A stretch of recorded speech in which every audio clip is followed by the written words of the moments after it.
Uh-oh. Uh-oh. I'm totally out of my depth here. I don't have anything to add about any of this stuff. Like, look at that statue, for instance. I want to do the whole name-dropping, this girl knows her stuff thing too, but I've never seen anything like it before. A statue with the head of a bird.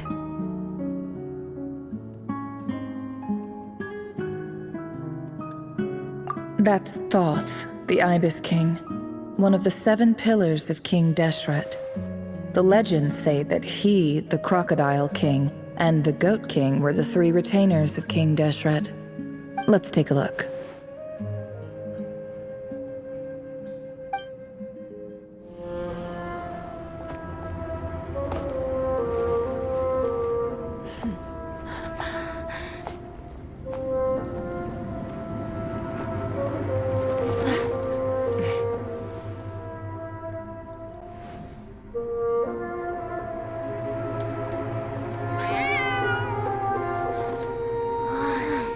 It's just Ashru. So, all is well?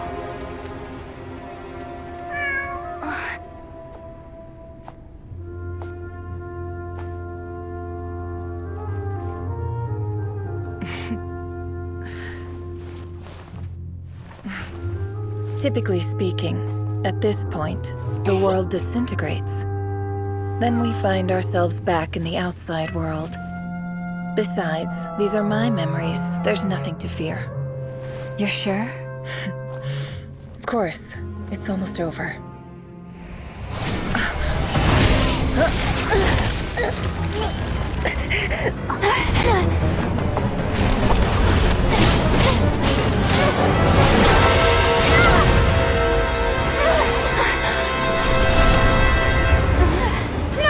Hold on!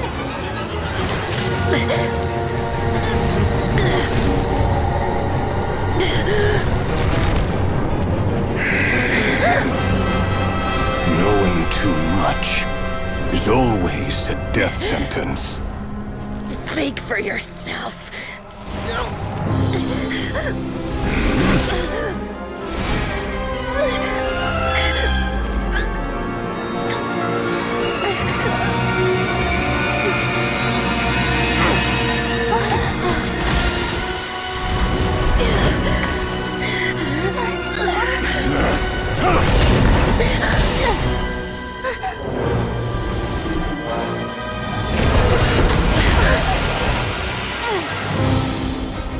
How repulsive.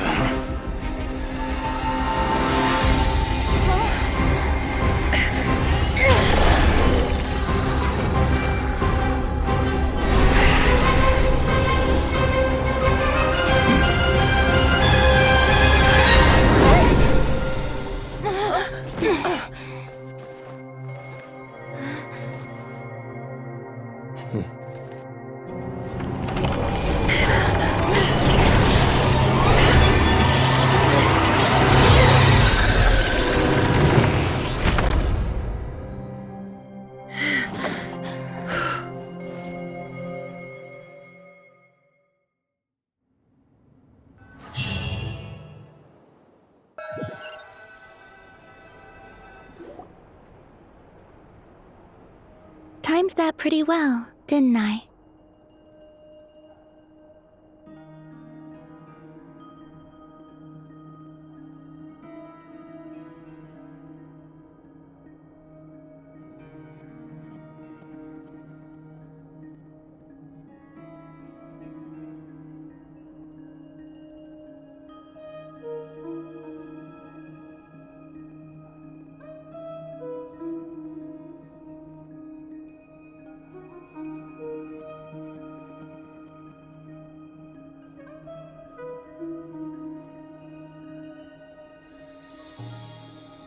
It's okay.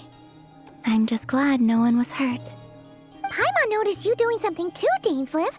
Were you helping get them out? Of course. When I asked Nefer to conduct this investigation, I was not naive to the dangers involved. I had a duty to ensure your safety. Good to know your sense of justice is still intact after all these years. I take that to mean that you saw the truth. That comes as a great relief. I certainly did. And thanks to your help, I also managed to trap Rerir inside the chess set. Whoa, really? How'd you manage that? Well, to be honest, I sensed that something was wrong long before we made it to the temple. By using this fragment to probe into Rerir's past, well, the monster formerly known as Rerir, it seems I alerted him. I was tracking him, then he caught on and started tracking me too. Can't say I'm surprised. But how did he track you through your thoughts alone? That shouldn't be possible. Rerir was a secret agent who reported directly to the Vinster King. He is an expert at finding a trail and hunting down his pursuers. No wonder. He infiltrated the chess set, read my thoughts, and built a new virtual chess set inside of it. That's why we weren't able to leave at first. Speaking of your chess set, it's quite a remarkable item. Would I be right in thinking you have some connection to King Deshret? You overestimate me. I only have a connection with one of his underlings, the Ibis King. You all saw how this came to be. A long time ago, the Iab massacred my tribe, the Shimti, in our home village. A few years later, I enrolled in the academia, where some new information came to light. The Unut and the Iab fought a bitter battle over the rights to a well, all for the sake of a non-existent 50 million mora. The Iab ultimately won that confrontation, but their victory came at the cost of almost every warrior in the tribe. The final blow to the Iab came at the victory feast, when an Unut assassin beheaded their chief right before my eyes. The remaining Iab fled and have been scattered to the winds ever since. Having gotten my revenge, I returned to my hometown, where to my surprise, the nearby temple was still standing. There it was, seemingly immune to the relentless hostility of the desert, while my tribal home lay in ruins. As I stood there gazing at the temple, I noticed a cat just outside. This cat, as it turned out, was home to the spirit of the Ibis King. He led me to a gate deep inside the temple, and there he made a deal with me. This chess set is my gift from the Ibis King. The chessboard within is made to the same specifications as the one in the mausoleum of King Deshret, and represents his power of piercing analysis. With this chessboard in its container, I gained a certain ability to perceive hidden secrets. Now, you could conclude that the Ibis King simply wanted to give the people of this world the power to seek the truth, but I don't believe that's the full story. Every god plays favorites. Their hearts are as fickle as any human's, full of secrets, perversions, egotistical tendencies. But precious few gods are willing to admit this. It is the same with all powerful forces, including fate itself. Their gaze falls preferentially upon a select few. As you rightly point out, this is an act of favoritism. If you're alluding to the Abyss, then yes, I agree. Gather the others. It's time to share everything I've learned.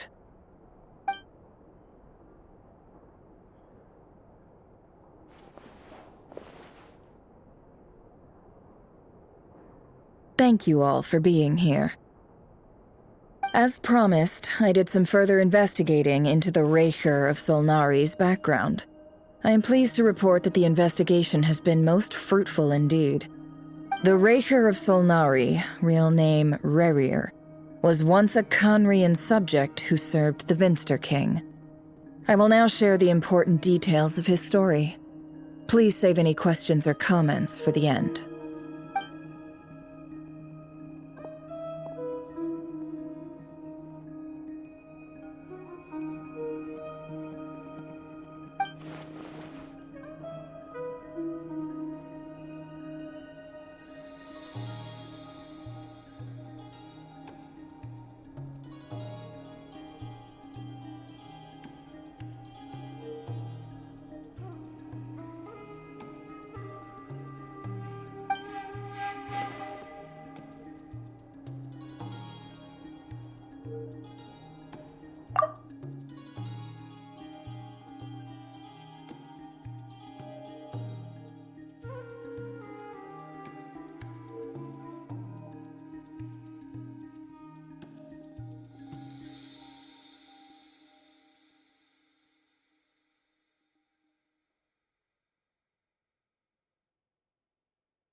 So that's why he's so obsessed with the moon.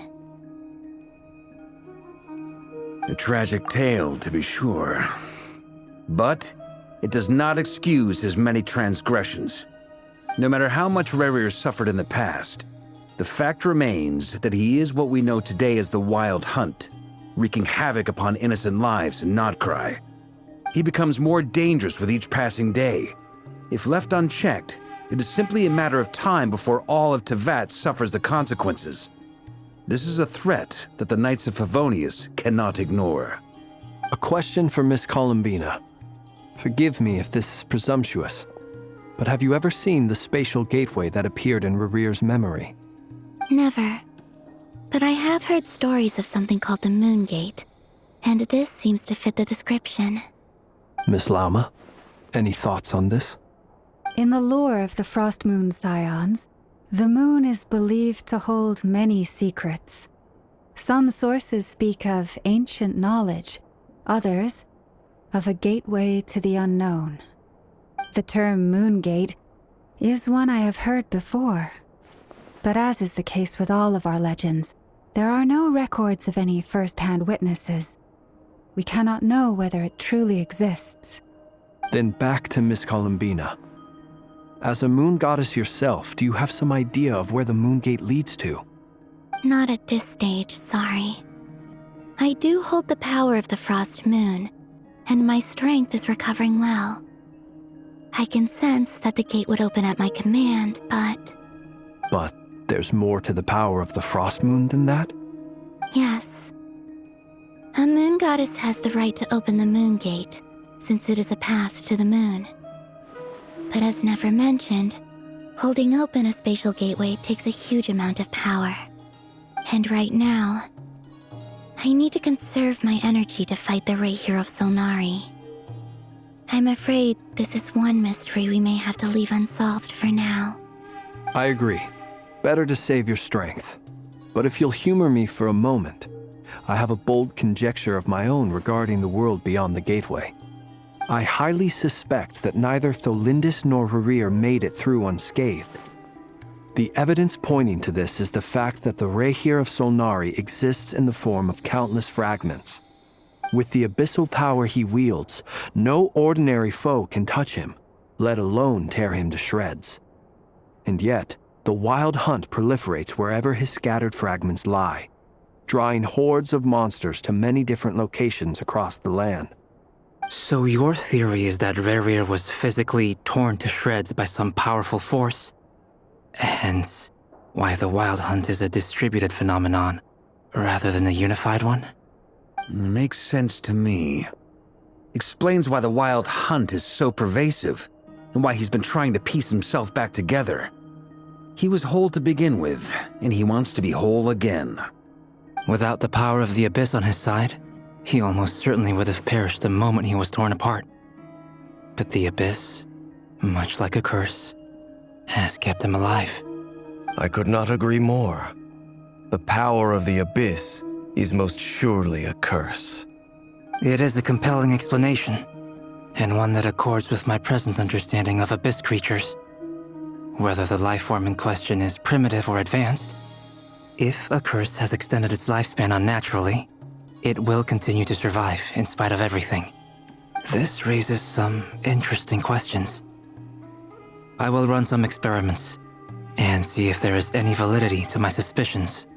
That being said, regardless of whether my research bears fruit, I would like to thank Miss Nefer for conducting such a thorough investigation.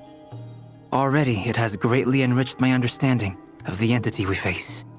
My pleasure, Mr. Albedo. I too hope that the information I have shared today proves useful as we look to formulate the next stage of our plan. Hey! What is it, Dainsleif? You look really upset! It's just... when I think of the man I once knew as Rerir, I struggle to understand why things had to turn out like this.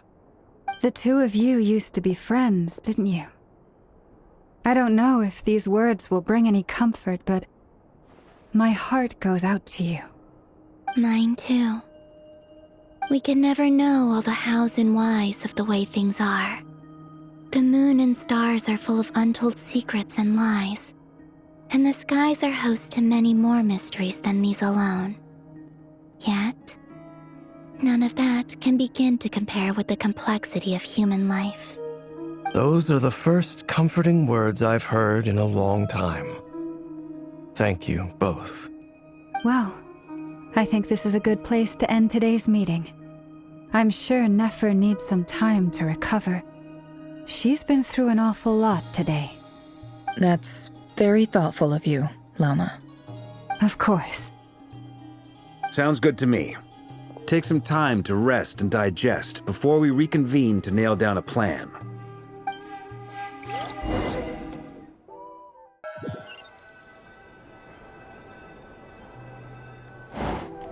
Hey, is this a bad time? Hope I didn't kill the conversation.